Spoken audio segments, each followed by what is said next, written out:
En el libro del Apocalipsis, capítulo 20. Apocalipsis, capítulo 20, versículos del 11 al 15. Apocalipsis 20, del 11 al 15, tenemos el tema, la profecía del juicio final. La profecía del juicio final. Y vi un gran trono blanco y al que estaba sentado en él, de delante del cual huyeron la tierra y el cielo, y ningún lugar se encontró para ellos. Y vi a los muertos, grandes y pequeños, de pie ante Dios. Y los libros fueron abiertos, y otro libro fue abierto, el cual es el libro de la vida. Y fueron juzgados los muertos por las cosas que estaban escritas en los libros según sus obras. Y el mar entregó los muertos que había en él, y la muerte y el Hades entregaron los muertos que había en ellos, y fueron juzgados cada uno según sus obras. Y la muerte y el Hades fueron lanzados al lago de fuego. Esta es la muerte segunda. Y el que no se halló inscrito en el libro de la vida, fue lanzado al lago de fuego. Esta profecía y este último evento de todo el programa profético de Dios se llama el juicio del gran trono blanco. Con este evento termina, esto es muy importante para todos ustedes, los estudiantes de escatología o de profecía, el juicio del gran trono blanco, que también se llama el juicio final, porque es el último de los juicios que Dios va a llevar a cabo.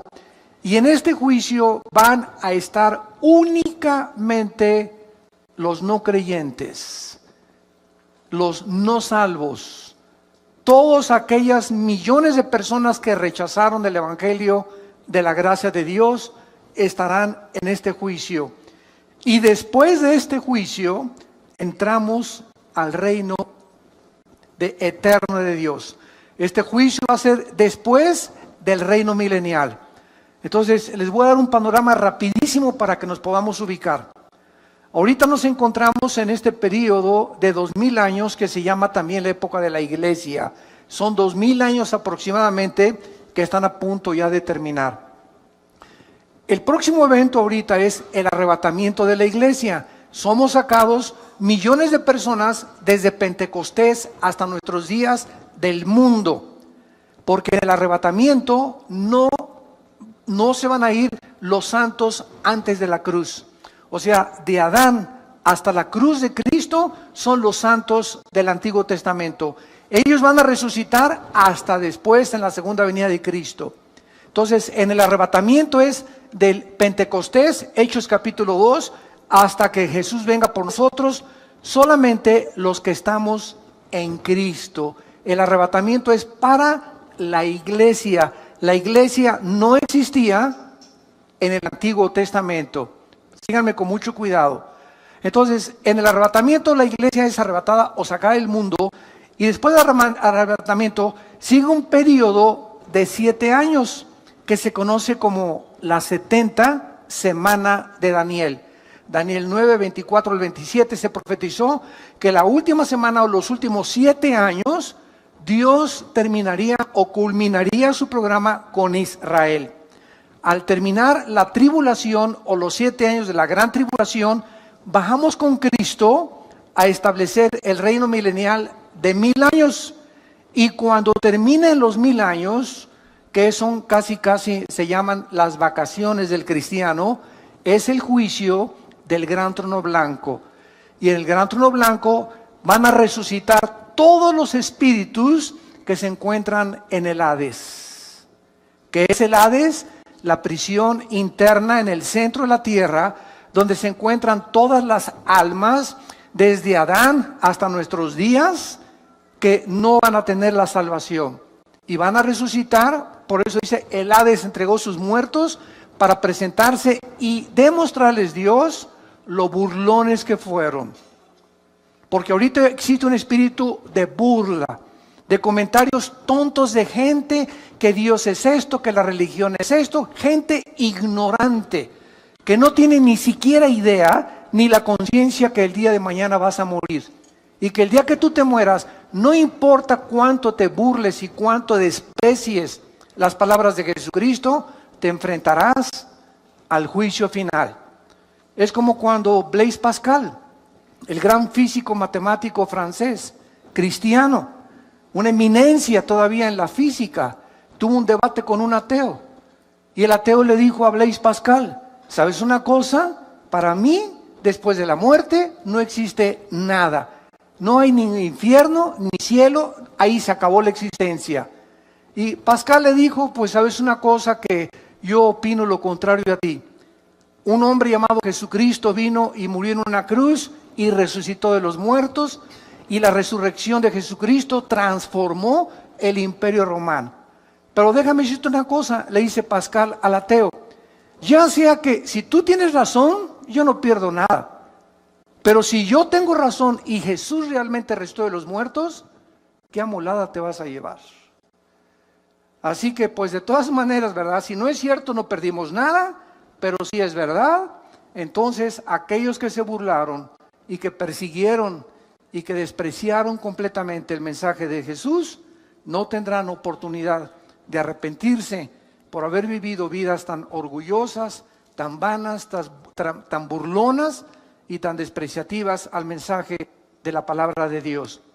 Muy bien, este juicio, como acabamos de mencionar, se llama el juicio del gran trono blanco y es el evento final antes de que entremos a la eternidad.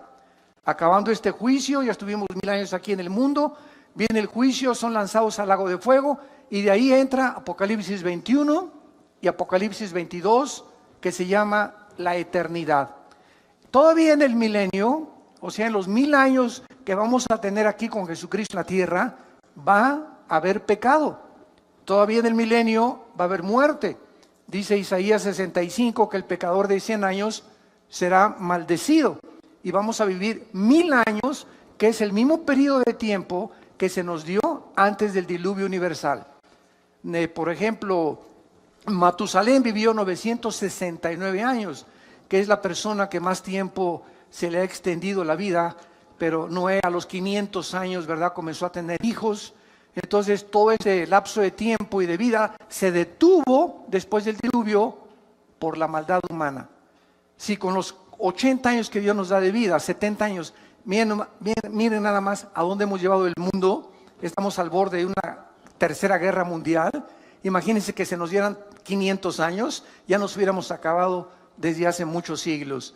Entonces, el hecho que Dios haya reducido el lapso de la vida humana fue un acto de la misericordia de Dios para poder perpetuar más la vida de los seres humanos. Muy bien, vamos a ver en primer lugar, en este juicio, quiénes van a ser los participantes.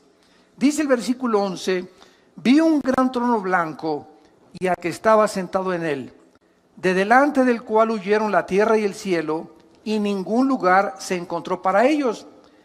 Y el versículo 12, dice la Biblia que el apóstol Juan vio. ¿A quiénes vio?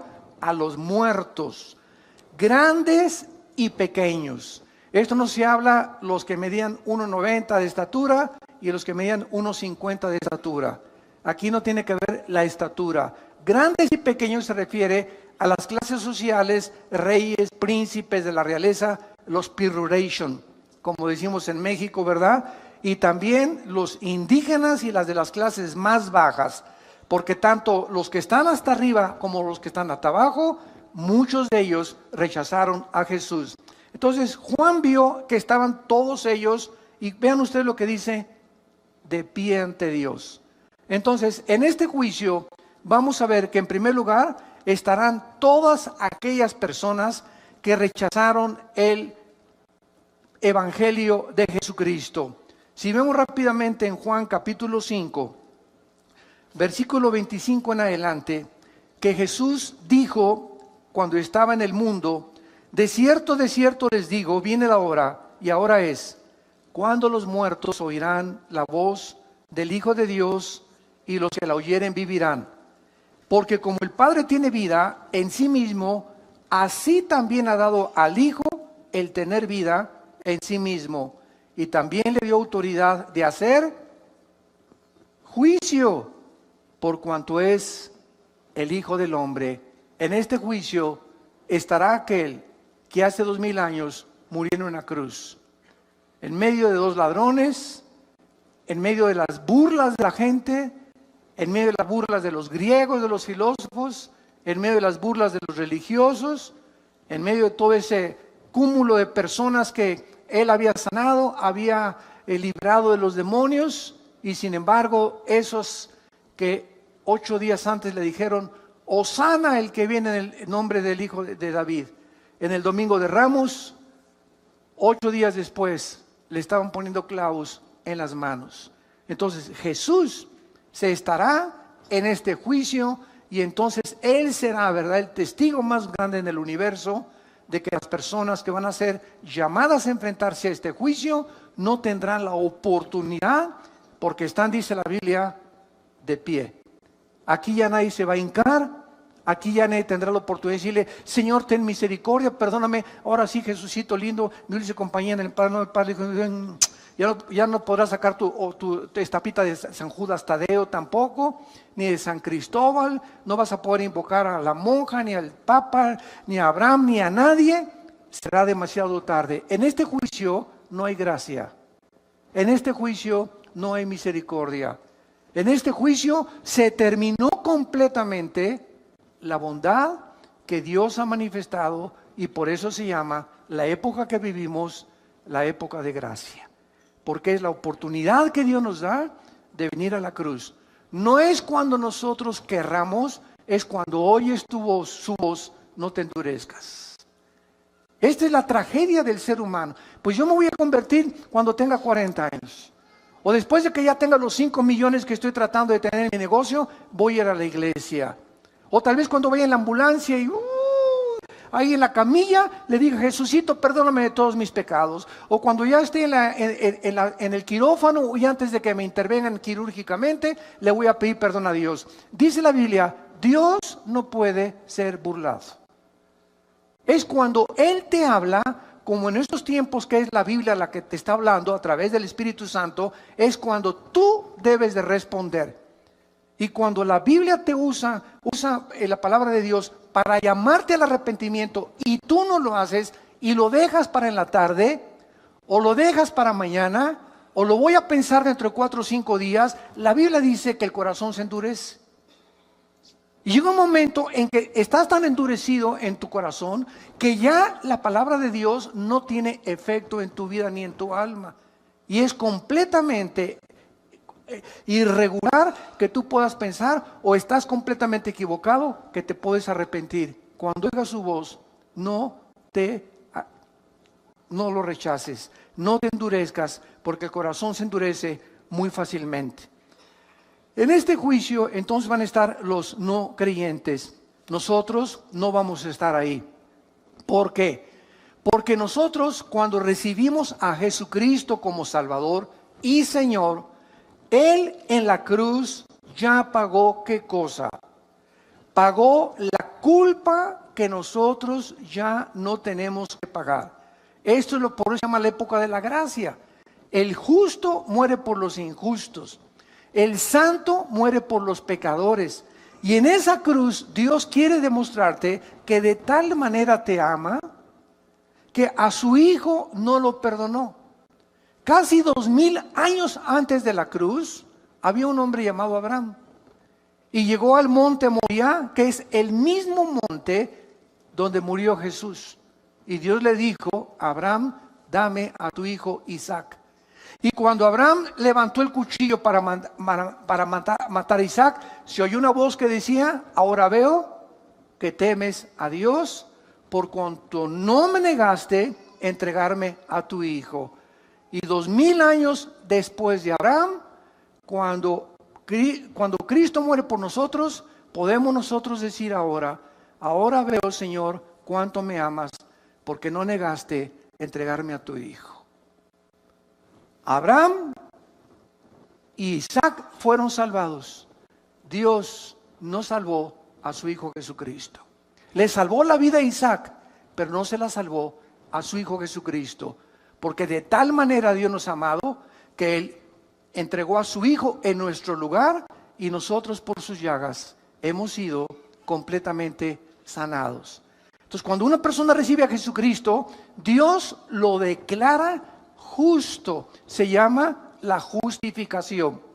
La justificación nos libra completamente de la condenación eterna. Después de la justificación viene la santificación, que es el proceso a través del cual estamos siendo librados del poder del pecado. Y después viene la santificación, donde seremos libres del poder del pecado cuando resucitemos. A ver si lo pueden apuntar. Justificación, santificación, glorificación. Son las tres etapas de la salvación. Justificación, fuimos libres de la condenación del pecado. Romanos 8:1, el que está en Cristo, nueva criatura es, ninguna condenación hay para el que está en Cristo Jesús. Esta es la justificación. Toda persona que ha recibido a Cristo ha sido justificada, declarada inocente en el tribunal cósmico de Dios. Mientras viene Cristo, estamos siendo librados porque el pecado no fue erradicado de nosotros. Ahí está todavía dentro de nosotros el pecado, pero ya no tenemos la culpa cuando sí el juicio de pagar por ellos. Estamos siendo ahorita santificados o siendo libres de ese poder que ahora descubrimos y la maldad que hay en nosotros a través de nuestra comunión diaria y de nuestro contacto con la palabra de Dios. Esta es la palabra que se llama santo. Sean santos. Cada día trata de decirle no al pecado, no al pecado, no al pecado. Y mientras más rechaces el pecado en tu vida, más fuerza espiritual tienes dentro de ti y más poder de resistir las tentaciones.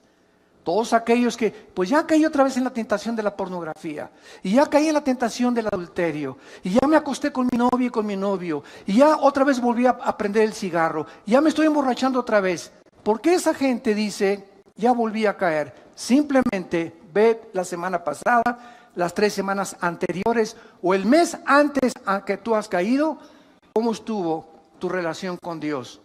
Dejamos de hacer contacto con la Biblia, dejamos de asistir a la iglesia, dejamos de ir a los estudios bíblicos, comenzamos a debilitarnos interiormente. Y cuando enfrentemos la tentación, no tenemos fuerza para poder decirle, no me acuesto contigo, no me emborracho, no tomo esa droga, etcétera, etcétera. Porque no tenemos el poder espiritual que Dios quiere que tengamos. Entonces, estamos siendo librados del poder del pecado y seremos libres hasta el tiempo de la resurrección. Ahora, esto es muy importante también. Cuando recibimos a Jesucristo, somos sellados por el Espíritu Santo. Efesios 1, 13 y 14. ¿Qué es un sello? Es espiritual, una impregnación que nos hace Dios con su Espíritu, que significa que le pertenecemos y que nos cuida. Hace muchos años, cuando yo vivía en un rancho, me acuerdo que nos levantamos a las 5 de la mañana a marcar a los becerros. Entonces, a las 5:30 de la mañana agarramos un fierro calientísimo que lo poníamos ahí a calentar y agarramos el becerrito o a la ternerita y ¿y qué le poníamos? La doble A, que era el símbolo, ¿verdad?, de la ganadería, o la S o el símbolo que sea. Y en ese momento ese becerrito crece y se hace vaca o se hace toro. Y si se brinca las trancas o se pierde y lo encuentra otro ganadero, ya no tiene por qué decir, ¿verdad?, es mío, porque está sellado, que implica propiedad y además protección. Los ganaderos honestos en aquel tiempo llegaban al rancho, oiga, pues trae una troca, ¿verdad?, una pick-up, aquí nos encontramos la ternerita o la vaca, y veo que trae el sello de su ganadería, y nos los devolvían, o hacíamos lo mismo nosotros cuando se pasaban a nuestro terreno. Entonces, el sello siempre implica protección. Cuando Dios nos sella, los demonios, porque nadie lo puede ver, hay muchos cristianos que no son cristianos, Y solamente los demonios y los ángeles a nuestro alrededor saben quiénes de nosotros somos verdaderamente sellados. Entonces, cuando estamos sellados, Dios nos sella para que los mismos demonios, mientras estoy cerca del Altísimo y habito cerca de sus alas, soy protegido de los demonios, porque los demonios saben quiénes tienen al Espíritu Santo. Entonces, este sello nos guarda y nos protege del mal mientras nos mantengamos en comunión con el Hijo de Dios. Número 2, cuando nacemos de nuevo o cuando recibimos a Cristo, en ese momento somos regenerados por el Espíritu Santo. En otras palabras, nuestra antigua vida es despertada, el foco que teníamos apagado con el cual nacimos, que es el Espíritu, se prende y comenzamos a venir a la Biblia y comienzo a entender la Biblia y algo de la Biblia me comienza a atraer, comienzo a tener hambre de la palabra de Dios porque he nacido espiritualmente. ¿Por qué? Porque he sido regenerado por el Espíritu de Dios. Y en tercer lugar, somos bautizados con el Espíritu Santo. Durante muchos años se estuvo pululando por ahí o propagando que esto yo le considero una herejía, de que, a ver, pásenle aquí los que no han recibido el bautismo del Espíritu Santo. Espérame tantito, la cristiandad no está dividida entre los que tienen el bautismo del Espíritu Santo y los que no tienen el bautismo del Espíritu Santo. Si no tienes el bautismo del Espíritu Santo, no formas parte del cuerpo de Cristo. Y si no formas parte del cuerpo de Cristo, no eres cristiano.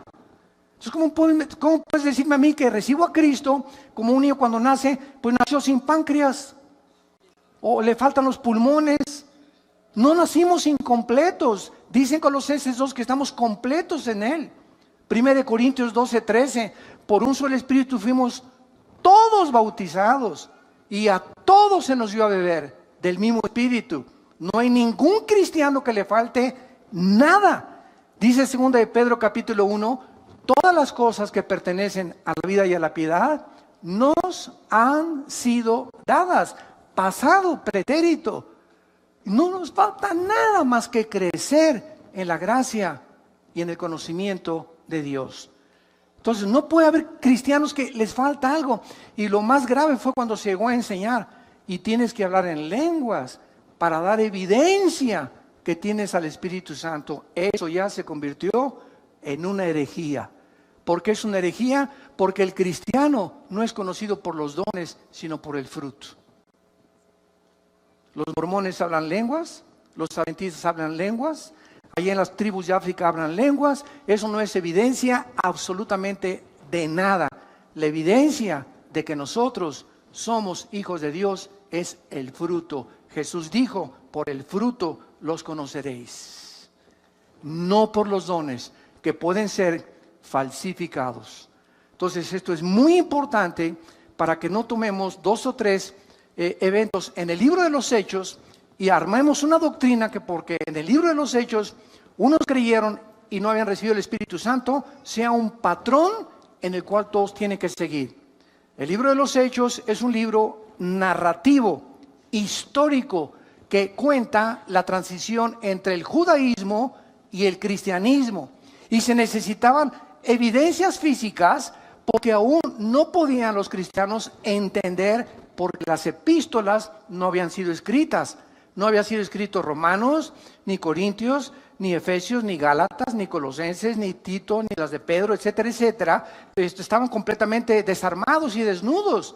Entonces, cuando los apóstoles escriben las cartas, las escriben para explicarles las cosas de los hechos y explicarles las doctrinas que recibieron de Cristo, como el apóstol Pablo, que estuvo 15 años en el desierto antes que los apóstoles reconocieran que él era realmente uno de ellos, o un apóstol, o como él se llama a sí mismo, el último de los apóstoles.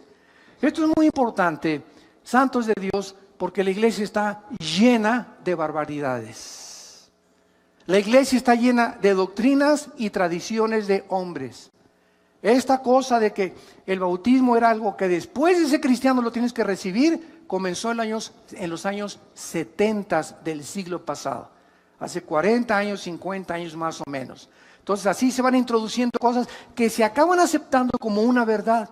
Cuando la Biblia, regresamos a la Biblia y la Biblia nos vuelve otra vez a dar una reforma, una renovación de las cosas realmente como fueron escritas. Entonces, esta es la razón por la cual en el juicio del gran trono blanco, los cristianos no vamos a formar parte. Ya fuimos sellados, bautizados, regenerados y la unción la tenemos dentro de nosotros. Finalmente, ¿qué significa la palabra cristiano? Como una vez me preguntaron en una entrevista por televisión, ¿usted por qué no cree en el bautismo del Espíritu Santo? Si no lo creyera, no fuera cristiano. ¿Por qué? Porque dice 1 Juan capítulo 2, 21 en adelante, que la unción, ¿qué es la unción? El Espíritu Santo. ¿Sabe lo que significa la palabra cristianos o cristiano? Cristos, ungido. Anos, pequeño. ¿Quién es un cristiano? Una persona pequeña, ungida. Una persona que no importa el color de su piel, lo alto, lo grande, la condición cultural, es una persona que tiene la presencia del Espíritu Santo. Si tú no tienes la presencia del Espíritu Santo, puedes ser católico, evangélico, venir a Vida Nueva, bautizado, remojado, revolcado, como le quieras llamar, mormón, testigo de Jehová, ciencia cristiana. Ninguna iglesia nos hace cristianos. Nos hace cristianos el bautismo del Espíritu Santo. Y la palabra bautismo, ¿qué significa? La palabra bautismo significa identificar, amalgar, hacer uno con otra persona. Entonces, cuando recibimos a Cristo, el Espíritu Santo nos une al cuerpo de Cristo, nos amalga, nos funde, nos identifica. Y en ese momento somos parte de su cuerpo, de sus huesos y de su carne. Y Él es la cabeza. Entonces, esto es el bautismo del Espíritu Santo, la operación mediante la cual el Espíritu Santo nos funde, nos amalgama en el momento de la conversión. No mañana ni horas después, en el momento que le recibo como mi Señor y mi Salvador. Y de ahí en adelante, solo me hace falta crecer en la gracia y el conocimiento de Dios. Estamos completos en Él. No hay cristianos que tengan algo y cristianos que no tengan algo. O somos completamente cristianos por la presencia del Espíritu Santo y formar parte del cuerpo de Cristo, o no somos cristianos. Tan sencillo como es. Ahora muy bien, pasemos en segundo lugar. ¿Cuáles son los propósitos de Dios para este juicio? En primer lugar, purgar el pecado del universo. Cuando Jesús termine de juzgar al mundo en su trono blanco, de ahí en adelante, después del trono blanco, vean lo que dice Apocalipsis, el pasaje que tenemos estudiando en el versículo 11 y 2. Vi un gran trono blanco y al que estaba sentado en él, delante del cual huyeron la tierra y el cielo. Ningún lugar se encontró para ellos. Vean ustedes que es en el tiempo de este juicio, cuando el cielo y el universo desaparecen para siempre. Los cielos y la nueva tierra no serán hasta después del milenio, después de este juicio. Es precisamente este juicio la culminación del programa profético de Dios. De ahí en adelante, después de este juicio, cielos y nueva tierra, donde ya no existe el pecado. Entonces, esta es la última cosa que hace Dios para purgar el pecado del universo. Y en este juicio estarán ahí todos los creyentes, todos los no creyentes, y verán el mundo que amaron, donde quisieron establecer sus propiedades, la fama, el éxito, la popularidad, ese mundo que pasa, que es vano, que es incierto, que es temporal, ese mundo donde ellos creían que podían triunfar o donde pusieron toda su esperanza y toda su herencia, así, ¡puf!, desaparecerá con todo el universo alrededor. Por eso la Biblia nos manda en 1 Juan, versículo 2, 15 al 17, amados míos, no améis al mundo.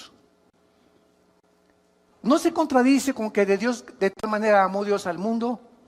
Vemos aparentes contradicciones en la Biblia. Fue una muy buena pregunta que me hicieron. Oiga, ¿por qué dice en Juan 3:16, de tal manera amó Dios al mundo? Y 1 Juan 2:15 al 17, no améis al mundo. Juan, el Evangelio de Juan capítulo 16 también, el mundo os aborrecerá. Entonces tenemos que entender claramente que cuando dice de tal manera amó Dios al mundo, se refiere a las personas.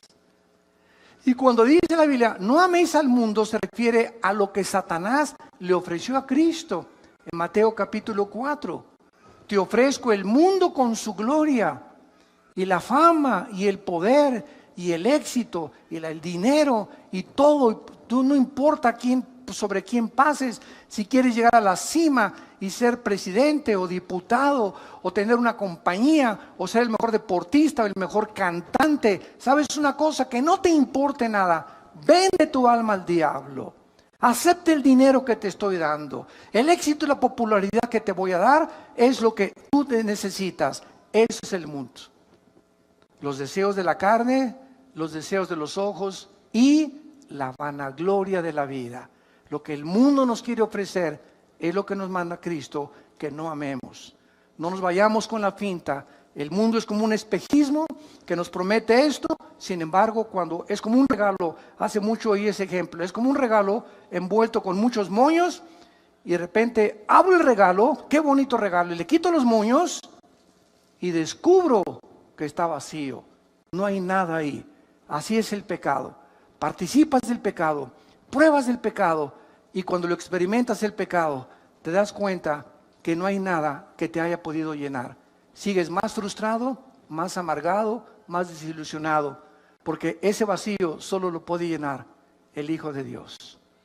La mujer samaritana, la chulis, llevaba 5 maridos. Juan capítulo 4. ¿Y qué estaba buscando esta mujer? No ha cambiado la cultura, lo que en el siglo XXI siguen buscando artistas y no artistas, etcétera. Miss México, Miss Guerrero, Miss Universo, la señora de por acá, la señora de Polanco, la señora de Tlalnepantla, la señora de La Lerma, la señora de Metepec, la señora de Toluca. Miles de mujeres están buscando y miles de hombres también.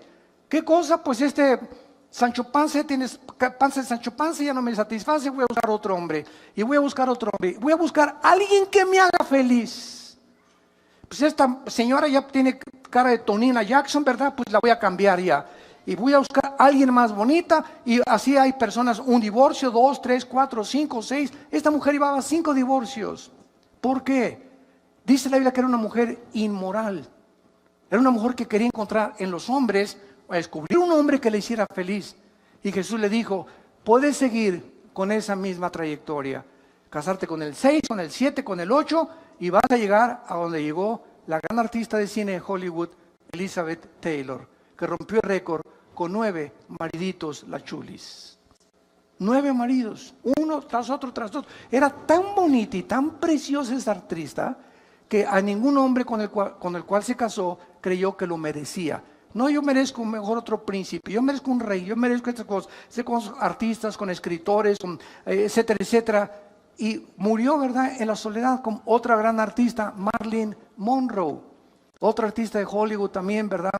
Buscando en la fama y todo, la encuentran en su cama, suicidada por una sobredosis de drogas. Y así podríamos continuar de tanta gente que cree que en los hombres, en las mujeres, en el sexo, en el dinero, en el éxito, en la fama, en la popularidad, se encuentra el propósito y la razón por la cual Dios nos creó al mundo.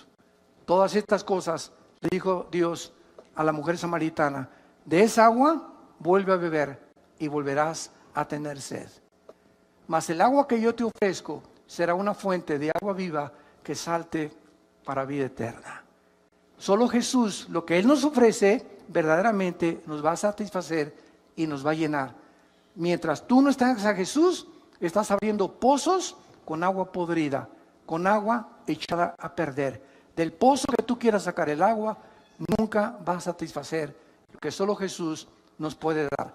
En segundo lugar, este juicio no solamente es para purgar el pecado y desaparecer el universo y el mundo y la creación del todo, sino también para vindicar, en segundo lugar, la justicia de Dios.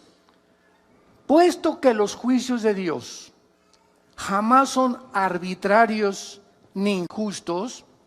Las personas que están en este juicio, vean ustedes el versículo 12 de Apocalipsis 20, serán juzgadas por las cosas que estaban escritas según sus obras. Qué interesante es esta declaración. Qué paradójico. No somos salvados por las obras, ¿de acuerdo? Dice Efesios 2, 6 y 7, y 8 y 9, que no fuimos salvados por las obras, sino por la fe. Y es un don de Dios. Pero cuando tú te mueras, tus obras que no te salvaron serán usadas para juzgarte. Qué irónico. Mientras somos salvados no son por las obras, pero cuando mueras, las mismas obras que no te pudieron salvar serán usadas para tu juicio final. Y entonces todo lo que hiciste, y ahí podrá, ¿verdad?, llegar una persona y decirle: oiga, oye, Jesucito lindo, pero fui bueno con mi esposa de vez en cuando, y en Navidad le regalé dulce a los niños. Y entonces Jesús le va a decir lo que le dice el juez a un asesino: a ver, pitirijas, pásale para adelante, tiene 50 años de prisión. Y le contesta el pitirijas al juez: oiga, señor juez, pero también soy buen esposo y le di dulce a los niños y construí 3 asilos. Y el juez le contesta: pitirijas, pero no estás juzgado, no estás siendo juzgado por eso, estás siendo juzgado por el crimen que cometiste. Las buenas obras que tú hiciste no te son tomadas en cuenta. Estás siendo juzgado no por lo que hiciste bueno, sino por lo que dejaste hacer al matar a una persona. Entonces nadie podrá en aquel tiempo con Dios decirle: es que hice un convento para las monjitas, acuérdate de eso, Jesús. Allá en Coyoacán tuve un convento para las monjitas y me vestí de Santa Claus en diciembre para regalarles a los niños. No vas a ser juzgado por eso, vas a ser juzgado por los pecados que van a estar en el libro de las obras escritas desde que tú naciste. Y no habrá nada, absolutamente ningún abogado, por más dinero que hubieras tenido, que te pueda absolver. Y en tercer lugar, esto es lo más importante, este juicio tendrá como propósito determinar el castigo de cada quien. No crean que todos van a irse, ¿verdad?, al infierno y todos van a purgar el mismo castigo y el mismo dolor y las mismas torturas y los mismos sufrimientos, de ninguna manera. Veamos en Mateo capítulo 11. ¿De qué forma no es verdad que todos en el infierno o en el lago de fuego van a sufrir igual? De ninguna manera. Hay muchísimas evidencias, como lo vamos a leer, que las personas serán juzgadas en base al conocimiento que tenían y a las oportunidades que tuvieron mientras estaban vivos para arrepentirse y recibir a Cristo. Antes de leer Mateo 11, por ejemplo, ¿qué de las personas musulmanes o hindúes? Y esta pregunta siempre me la han hecho en los debates. ¿Qué de las personas, oiga, que nunca oyeron hablar de Cristo? Mi tío fue hindú, mi tío fue budista, mi tío fue por allá en una isla, y hay millones de personas, y esto es una realidad, no lo podemos negar. Todavía hay millones de personas en el mundo que nunca han oído hablar de Cristo. ¿Cómo las va a juzgar Dios? Es una muy buena pregunta y la Biblia nos da la respuesta. Pero lo vamos a ver después en Romanos 2. Veamos ahorita aquí en Mateo 11 y ahorita contestamos esa pregunta. Versículo 20. Mateo 11, versículo 20. Entonces, habla de Jesús, comenzó a reconvenir a las ciudades en las cuales había hecho muchos de sus milagros, porque no se habían arrepentido, diciendo, vean, ciudades donde vieron milagros y no se arrepintieron. ¡Ay de ti, Corazín! ¡Ay de ti, Betsaida! Porque si en Tiro y en Sidón se hubieran hecho los milagros que han sido hechos en vosotros, tiempo ha que se hubieran arrepentido en Sicilio y en ceniza. Por tanto, les digo que ¿cuándo es ese día del juicio? El que estamos estudiando del gran trono blanco en Apocalipsis 20, del 11 al 15. En el día del juicio será, ¿qué cosa? Más tolerable el castigo para Tiro y para Sidón que para ustedes. Jesús les dice a dos ciudades, Tiro y Sidón serán castigadas menos en el día del juicio. ¿Por qué? Porque en Tiro y Sidón no hice los milagros que hice con ustedes. Mientras más milagros veas y mientras más oigas y más te endurezcas, más grande será tu castigo. Y tú, Capernaum, versículo 23, que eres levantada hasta el cielo, hasta el Hades serás abatida. Porque si en Sodoma se hubieran hecho los milagros que han sido hechos en ti, habían permanecido hasta el día de hoy. Por tanto, les digo que otra vez, ¿cuándo? En el día del juicio será más tolerable el castigo para la tierra de Sodoma que para ti. Es increíble lo que Jesús declara en este pasaje. Los sodomitas, que eran homosexuales, recibirán mucho menos castigo que los habitantes de Capernaum. ¿Por qué? Porque los sodomitas nunca vieron a Jesús. En Sodoma no había Biblia, en Sodoma no había predicadores, pero en Capernaum vieron al Hijo de Dios predicar la palabra de Dios y hacer milagros, y con todo y esto lo rechazaron. Entonces, Dios es un Dios justo, no puede castigar a aquel a quien le haya dado más evidencias de la existencia de Dios, de aquellos que nunca han tenido la evidencia de que Dios existe, más que desde luego en el universo. Y vamos a ver la respuesta que nos quedó pendiente de qué será de todas aquellas personas que realmente nunca conocieron a Dios. A esas personas, lo voy a contar ahorita, vean Romanos capítulo 2, vamos para allá. Esas personas yo siempre les digo, mira, no te preocupes por Chencho y por Chencha y por Pancho y por Pancha. ¿Y qué de mi mamá? ¿Y qué de mi papá que era católico? ¿Y qué de mi abuelita que nunca iba? ¿Se van a ir al infierno? ¿Sabes una cosa? Preocúpate por ti. Preocúpate por tu condición, no te preocupes por los demás. Dios es un Dios justo y sabio. Él no va a juzgar ni a castigar a nadie que no lo merezca. Preocupémonos por la condición de nosotros.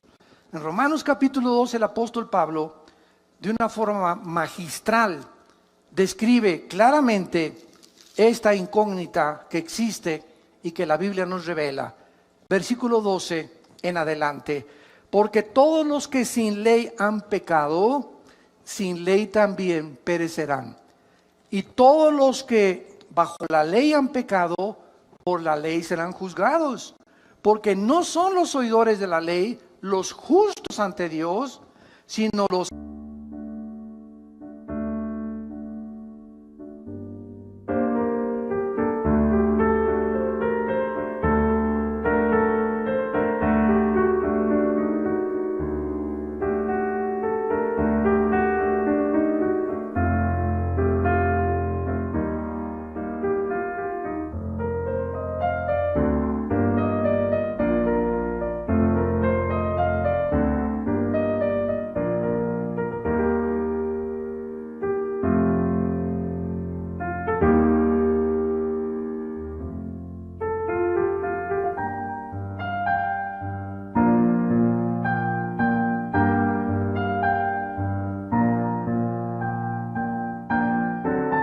hacedores de la ley serán justificados. Porque cuando los gentiles que no tienen ley hacen por naturaleza lo que es de la ley, estos, aunque no tengan ley, son ley para sí mismos, mostrando la obra de la ley escrita en sus corazones, dando testimonio su conciencia y acusándoles o defendiéndoles sus razonamientos. En el día en que Dios juzgará por Jesucristo los secretos de los hombres. Vean lo que acaba Pablo de explicarnos. Nada más hay dos tipos de personas que han nacido en este mundo. Los que hemos tenido el privilegio, y acordémonos que después del privilegio vienen las responsabilidades, ¿verdad? Los que tenemos la oportunidad de haber tenido padres cristianos, o ustedes que tienen padres cristianos, o todos los que han asistido a las iglesias cristianas en el mundo entero y han oído la palabra de Dios. Por todo lo que has oído vas a ser juzgado. Por todo lo que tú has oído vas a ser juzgado. Y hay otras personas que no tienen Biblia, que nunca se les predicó. Estas personas que nunca tuvieron la oportunidad de oír lo que tú y yo hemos escuchado, es lógico que si Dios es justo, va a juzgar al que mucho se le da, mucho se le pedirá. Entonces, a nosotros que vivimos bajo la ley de Dios y conocimos la ley de Dios y conocimos el evangelio de su gracia, nos va a pedir 50 veces más que las personas que jamás oyeron de Dios ni de Cristo. Muy bien, ¿qué parámetro va a usar Dios con estas personas que nunca tuvieron Biblia ni oyeron de Cristo? Sus conciencias. ¿Qué es la conciencia? Con dentro, ciencia, conocimiento. Es un conocimiento interno que los aztecas, los chichimecas, los náhuatls, los aucas en el Ecuador y las tribus que tú me quieras mencionar en el mundo entero, por más salvajes desde que comenzó la humanidad y por más alejados de cualquier civilización, todos los seres humanos sabemos que matar es mal. En cualquier tribu de salvajes sabemos que una muchacha no se la robas a la otra familia, ni violas a una muchacha sin que te cueste, como las tribus en Estados Unidos mataban a los que se llamaban a las muchachas, y nunca las tribus africanas entregan a sus hijas que no son vírgenes al matrimonio. Ni tampoco ningún jefe de ninguna tribu se mete con la esposa del otro jefe de la tribu. Algo hay en la conciencia que tenemos ya los seres humanos desde que nacimos, porque no somos yeguas ni caballos no capados, ni caballos que relinchan por las mujeres como los caballos lo hacen cuando entran en su celo. Tenemos un control, somos agentes morales, no somos animales y vamos a ser juzgados. Si nunca oí la Biblia, Dios me va a juzgar. ¿Cómo respondí a esa conciencia? Ahora, ¿cómo respondió a esa conciencia? Es un secreto. Porque nadie podrá saber si tu abuelita tenía por ahí su rabo verde. O si tu abuelito, que fue el jefe de la iglesia y ante el mundo un héroe y un cantante y un grande escritor y un grande político, y a su entierro fueron 10,000 personas, o ese artista fueron 10,000 personas y lo veneraron en Bellas Artes, nadie sabe en la intimidad quién era esa persona más que Dios. Por lo tanto, no podemos juzgar. Por eso Jesús dijo, no juzguéis para que no seáis juzgados. No podemos emitir un juicio condenatorio o un juicio de liberación. No, esa persona debe estar en el cielo porque le regaló todo a los niños pobres y sus canciones eran todas las canciones de Navidad. No podemos tener ese concepto. Por eso dice, los secretos. Todos tienen un closet donde tienen colgado un esqueleto. Y la vida privada de las personas, si es hecha pública, la mayor parte de los seres humanos nos avergonzaríamos de ver nuestra vida privada. Pero cuando venimos a Cristo, ya no puede existir esa vida privada. Ya no puede ser uno en tu casa y otro con tus amigos y otro en la intimidad. Sí, mi amor, te quiero con cuernos de oro y hago así cada vez que te veo. Y tienes un amante. Y robas y extorsionas y traficas, etcétera, etcétera, porque tienes 2, 3 clases de vida y esas son las que solo Dios conoce. Por esas vidas escondidas serán juzgados las personas que nunca oyeron hablar de Cristo. Entonces cada quien va a tener el castigo que merece según su conciencia si nunca hablaron de Cristo. Ahora vean también en Marcos capítulo 12, en penúltimo lugar, Marcos capítulo 12.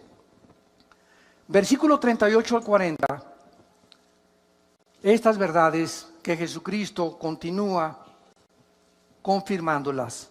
Dice Marcos 12, 38 al 40, y les decía en su doctrina: guardaos de los escribas, o sea, de los religiosos, que gustan de andar con largas ropas y aman las salutaciones en las plazas y las primeras sillas en las sinagogas y los primeros asientos en las cenas, que devoran las casas de las viudas y por pretexto hacen largas oraciones. Estos recibirán mayor juicio, mayor condenación. Todos aquellos que se autonombraron líderes religiosos, no importa de qué religión haya sido, y que se hayan autonombrado, puesto para dirigir a las personas, y hayan explotado a sus semejantes, y se hayan aprovechado de sus semejantes, lo mismo que políticos, que toman un puesto político, ¿para qué? Para ayudar al pueblo, para sacar al pueblo, para levantar esa ciudad, para mejorar esa ciudad, para levantar esa república, para esa nación. Y al contrario de esto, exploten y roben, y se apropien de aquello que es del pueblo, recibirán mayor condenación. Más grande será su juicio por el grande privilegio que Dios les permitió tener al sentarse como jueces, diputados, líderes religiosos, dictadores, presidentes de naciones. Esas personas van a ser las más grandes condenadas. Entonces nos damos cuenta que en este juicio, vamos a ver tus obras. Te puse de presidente, cantante, te di dinero. ¿Qué hiciste con el dinero que te di? ¿Qué hiciste con la belleza que te di? ¿Qué hiciste con los dones musicales que te di? Todo saldrá a la luz. Lo que hiciste y lo que dejaste de hacer. Todas las obras serán juzgadas por aquel que conoce las intenciones y los pensamientos de nuestros corazones. No habrá nadie que se escape, ni Dios no podrá juzgar a nadie que no lo merezca. Oremos. Padre, te damos gracias en esta mañana por tu palabra, porque eres un Dios justo, que nos diste a tu Hijo. Nadie podrá en ese día declararse inocente, porque tú declararás ante la presencia de tus santos ángeles, de tus querubines y de la misma iglesia que somos nosotros, que dice 1 Corintios 6 que vamos a ser testigos en ese juicio como un gran jurado. Nadie podrá en ese momento llamarle a Dios injusto. Él pagará a cada quien según las obras, pensamientos que haya hecho mientras estábamos en el cuerpo. Y el mar entregará a todos los muertos que murieron en el mar. Todos los que están en las tumbas saldrán, los que se hallen en el Hades, y serán juzgados según sus obras. Y esta es la segunda muerte. Si hay una segunda muerte, es que hubo una primera muerte. La primera muerte es la física, la segunda muerte, la muerte eterna, la eterna separación del Creador de los cielos y la tierra. Y Dios en esta mañana te habla y te invita a que vengas a la cruz, a que le abras tu corazón a Jesús, a que encuentres en Él la satisfacción que tu alma ha estado buscando en tantas cosas que no son Él. Seguirás igual de vacío, de frustrada, de desilusionado, porque de esa agua, cada vez que tú vuelvas a beber, te volverá a dar sed. ¿Qué tengo que hacer? Me preguntarás esta mañana para abrirle mi corazón a Jesús. Arrepiéntete de tu vida. Arrepiéntete de tus pecados. ¿Qué significa arrepentirse?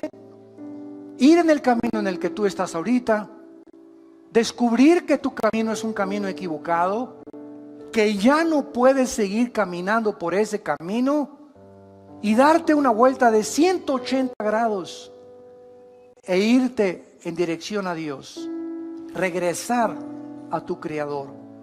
Hay caminos que parecen derechos, pero su fin es camino de muerte. Vuélvete a Dios. Eso es lo que significa arrepentirse. Vuélvete a Dios. Date la media vuelta en tu vida y ven a Él. Abrázalo en esa cruz, porque con esa sangre que Él derramó, tus pecados y mis pecados son perdonados. Y dile con todo tu corazón, si lo quieres invitar en este momento a tu vida: te pido, Señor, perdón por mis pecados. Me doy la media vuelta de mi vida. Ya no quiero seguir caminando en el camino en el que me encuentro. Reconozco que soy pecador, pecadora, y que si tú no entras a mi vida y me das el poder de dejar el pecado, yo no lo podría hacer. Por eso vengo a ti, Jesús, para pedirte tu poder, tu perdón, para que tú me puedas, Señor, hacer la persona que tú quieres que yo sea. Te invito a mi corazón como mi Señor y mi Salvador, y te doy las gracias por tu muerte en mi lugar, en esa cruz. Amén. Amén y amén. Qué maravillosa es la palabra de Dios, ¿verdad? Qué linda es la palabra de Dios. Gracias a Dios por este libro. Y todos ustedes en esta mañana que han hecho esta oración por primera vez, ahí desde tu lugar, levanten la mano. Levanten la mano los que hicieron esta oración. Miren cuánta gente. Que Dios los bendiga. Que Dios los bendiga. Gracias a Dios. Gracias, que Dios te bendiga. Gracias, Señor. Gracias, que Dios te bendiga. Alguien más. Alguien más en esta mañana que no quiera salir por esa puerta como entraste. ¿Cuántos de ustedes entraron por esa puerta vacíos, buscando propósito, otros por curiosidad? No salgas como entraste. No sigas viviendo ni salgas a la calle con el corazón que tú tenías. Hoy te ofrece Dios el perdón de tus pecados. No lo rechaces. Tú no sabes si hoy es la última vez que Dios te ha hablado. Cuando oigas su voz, no lo rechaces. ¿Alguien más quiere levantar su mano? ¿Alguien más? Y decirle: Señor,